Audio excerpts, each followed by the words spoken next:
हरि ओम। व्यसन मुक्ति भाग 8। मोहम्मद गिजनी।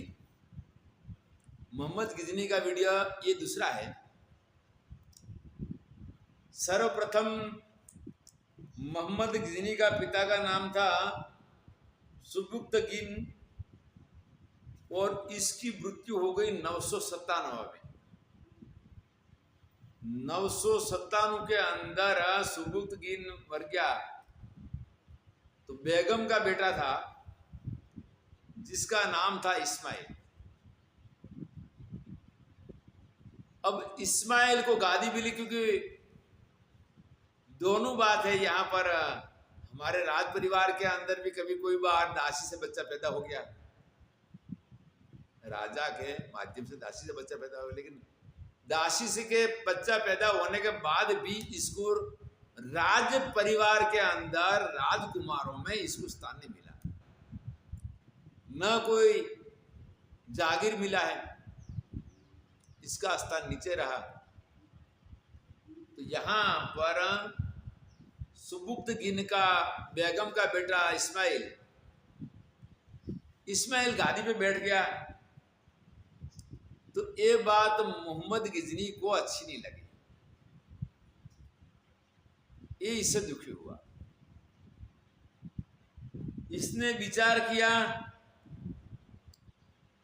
जब पिताजी का मृत्यु हुआ इस टाइम पर मोहम्मद गिजनी निशापुर का हाकिम था।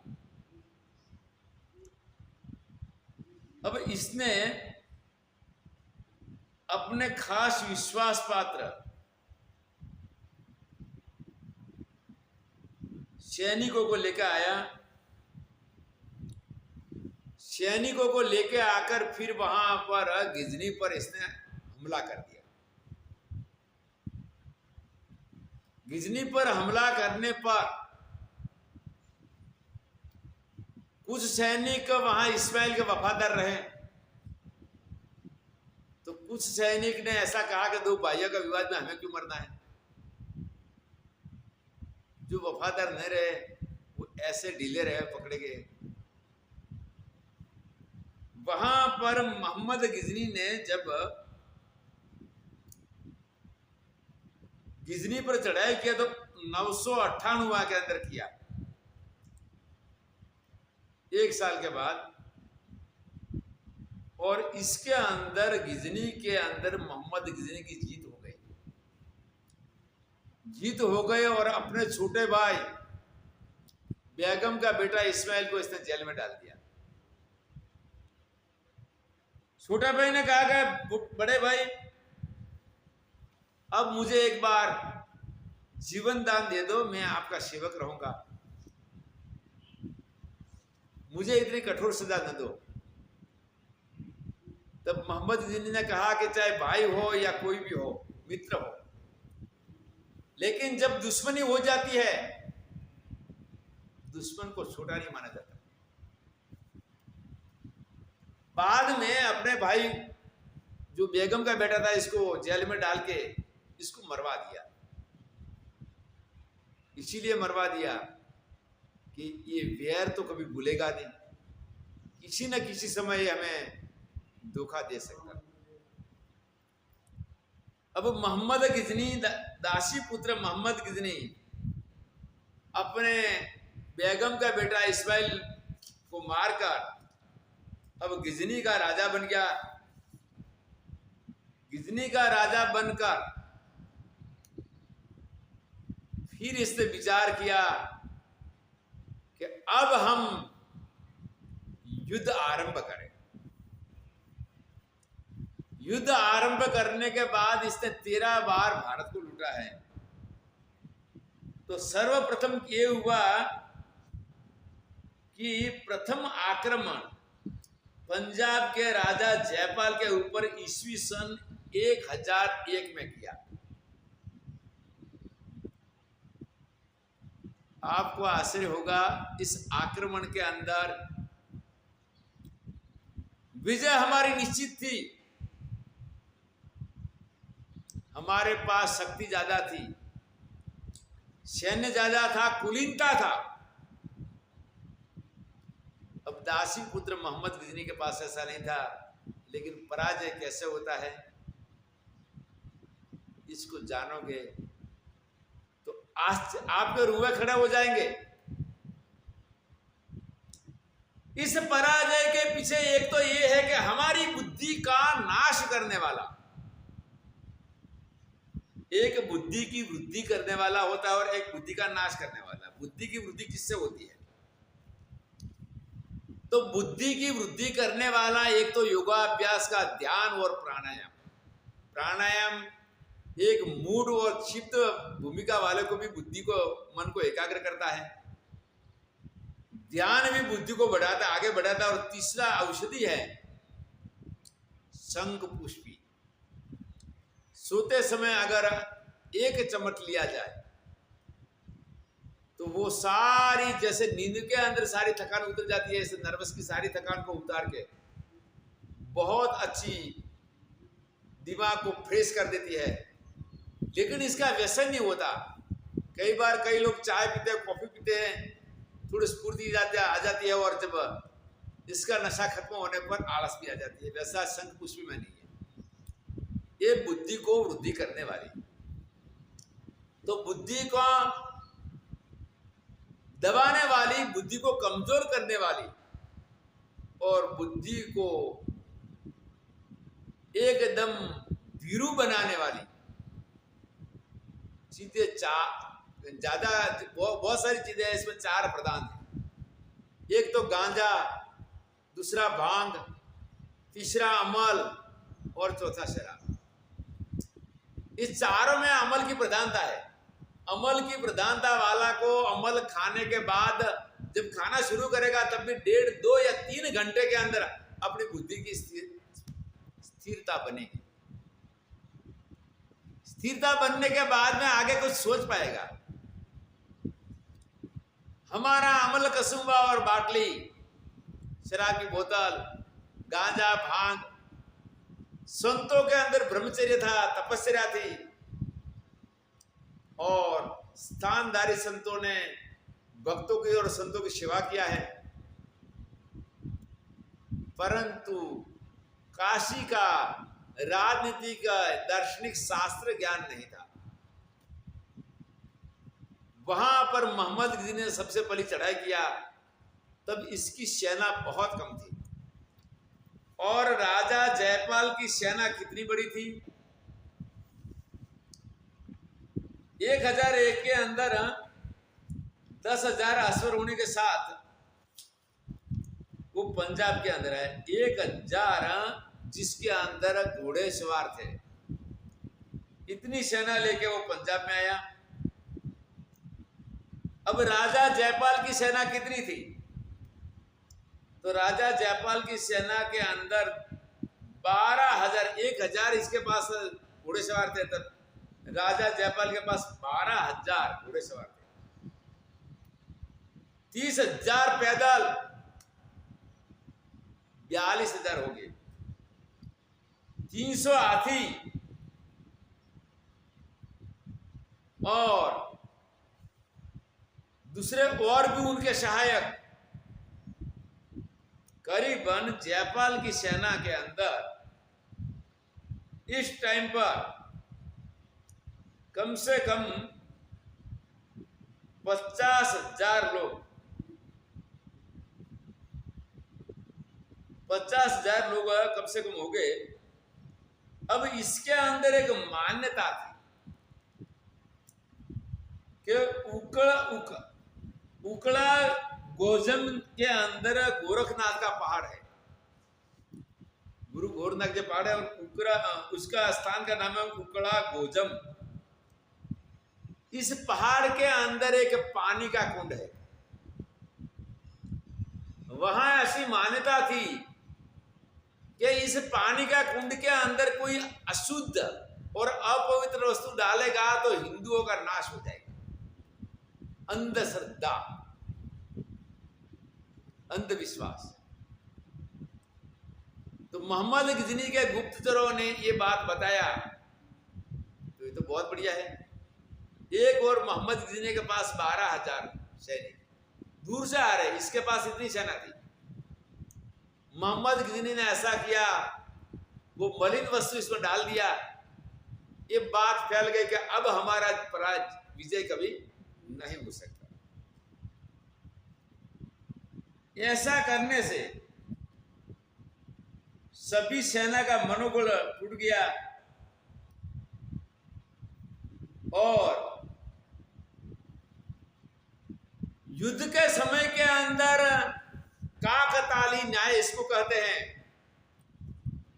कौवे का उड़ना और डाली का टूटना, इसको काकताली न्याय कहते हैं। कौवे से कोई डाल टूटने वाली नहीं थी। अब मौसम ऐसा हुआ कि वहां पर एक और युद्ध की शुरुआत हुआ, तो जोरदार वहां पर गाजवीज के साथ वर्षा शुरू हो गई। वर्षा भी तगड़ी होने लगी। तगड़ी होने के बाद में फिर वहां उनको ये लगा कि अब तो ये हमारा विनाश निश्चित है। उसने दूषित कर दिया और गाजवीज के साथ इतना बहुत बड़ी बारिश आ गई, तूफान आ गया, अब हमारी किसी प्रकार जीत नहीं हो सकती। तो जयपाल की सेना समझ गई कि इसीलिए हम भ्रष्ट हो गए, अब हम जिंदा नहीं रह पाएंगे, सबका मनोबल टूट गया। और मोहम्मद की सेना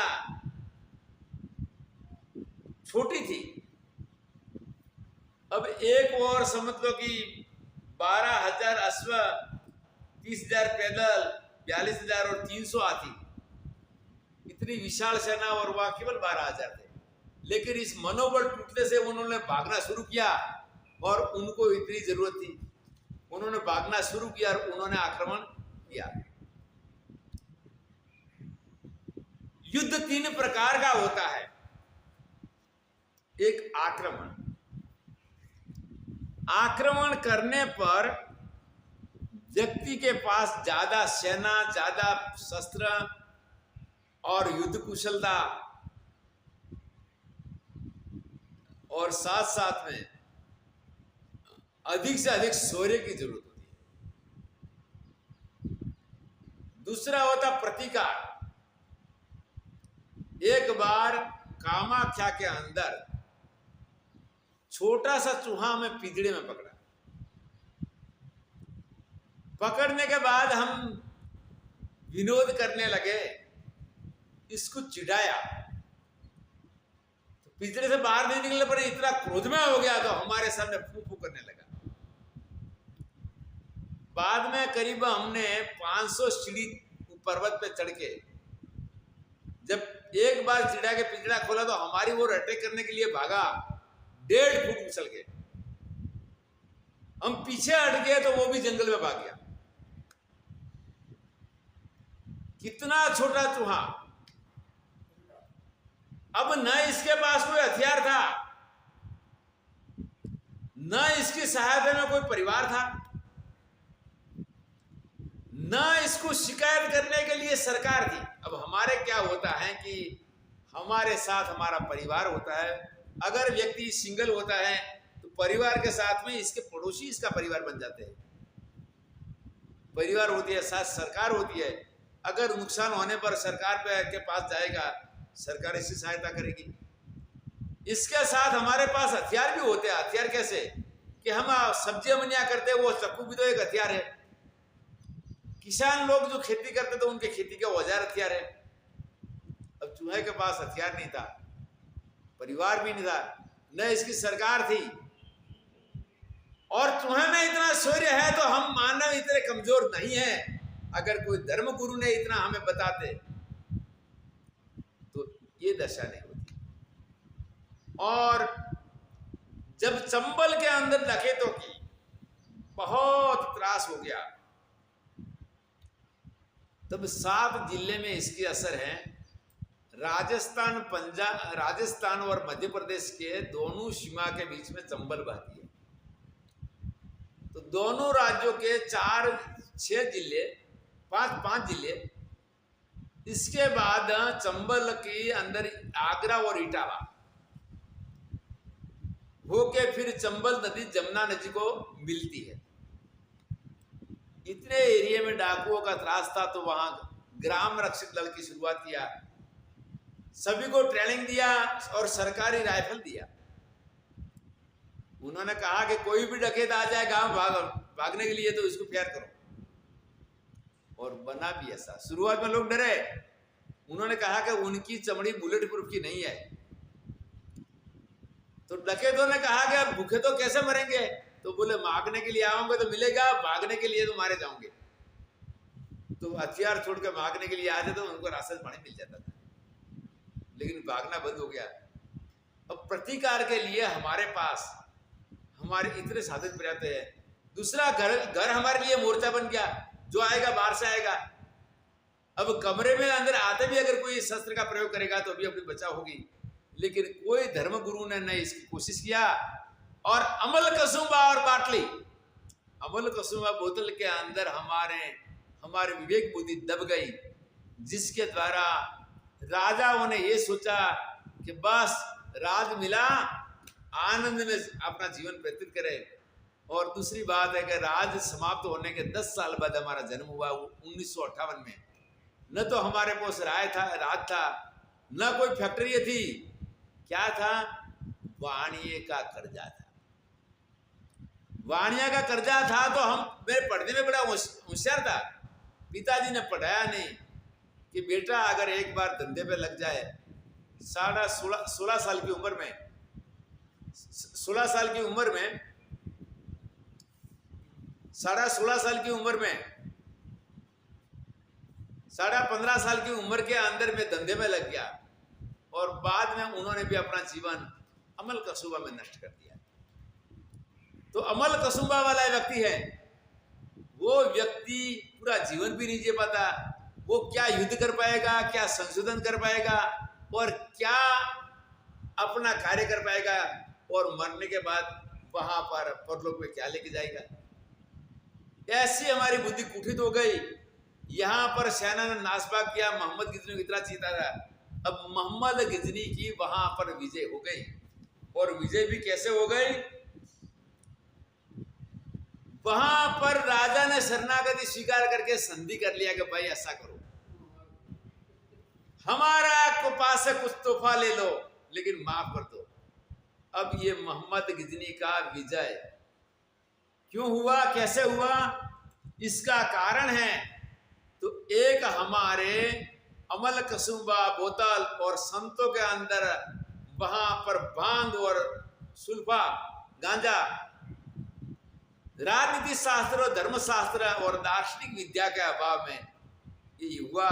और व्यसनों के बाद में सारे मजबूर हो गए। वहां पर राजा जयपाल के पास से इसने बहुत सुना लिया, धन संपत्ति ली और संधि किया। ऐसा करके वो मजबूत और समृद्ध बन के बिना प्रकार का युद्ध खून बहाए धनवान होकर चला गया। अगर कोई धर्मगुरु ने राजनीति शास्त्र पढ़ा होता, दर्शन शास्त्र पढ़ा होता, तो ये स्थिति नहीं होती। देखो ये अमल कसुंबा और बोतल का दुष्परिणाम। मोहम्मद गिजनी अब आगे भी युद्ध करेगा। ये मोहम्मद गिजनी का युद्ध का प्रथम वीडियो है, और ऐसे मोहम्मद गिजनी का ये दूसरा वीडियो है। इसके बाद फिर दोबारा दूसरी जो चढ़ाई करेगा, इसका वीडियो हम आगे बनाएंगे। हरिओम तत्सत।